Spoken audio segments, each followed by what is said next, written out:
ભીલ પ્રદેશની માગણી માટે ભેગા થયા છીએ। દર વર્ષે આપણે ભીલ પ્રદેશ માટે ભેગા થઈએ છીએ।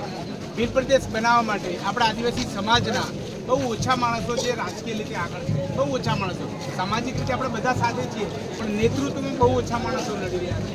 ત્યારે એમાંનો એક ચૈતરભાઈ પણ છે, આપણા રાજકુમાર સાહેબ અને બધા તો ખરા જ, પણ ચૈતરભાઈ બી ગુજરાતમાં એક અવાજ કરી રહ્યો છે। ત્યારે એને વારંવાર જેલમાં પૂરી રહ્યા છે, જે ખોટું છે। એક નાની વાતમાં લઈને મોટી કલમો લગાડે છે અને જેલમાં પૂરી રાખે છે।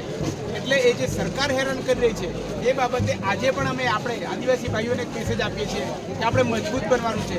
એક ચૈતરભાઈને પૂરે અમે 1000 ચૈતરભાઈ જેલમાં જવા તૈયાર છીએ, પણ સરકાર વિચારી લે કે આદિવાસી સમાજ જાગી ગયો છે।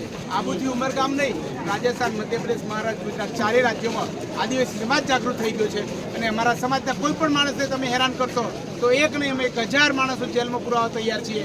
પણ અમે ન્યાયની વાતમાં, સંવિધાનની વાતમાં, ભીલ પ્રદેશની માગણી સાથે સમાજના હિત માટે, સંવિધાનિક જોગવાઈ માટે, જલ જંગલ જમીન માટે લડતા રહીશું। અને એ આ સ્વયંભૂ દર 17 જુલાઈએ આપણે ભેગા થઈએ છીએ। આ એક મોટી વાત છે અને સરકાર નોંધી લે કે અન્યાય કરવાનું બંધ કરે, તાનાશાહી બંધ કરે, પોલીસ તંત્રનો દુરુપયોગ ના કરે। આટલું જ કહીને અમે બધા જ ચારે રાજ્યોના આદિવાસી સમાજ કોઈ પણ વ્યક્તિને અન્યાય થતો એની સાથે છીએ, ચૈતરભાઈની સાથે છીએ, એવું દરેક વ્યક્તિની અમે સાથે છીએ જે અન્યાય સરકાર ના કરે। આભાર સૌનો, આભાર। જય જોહાર,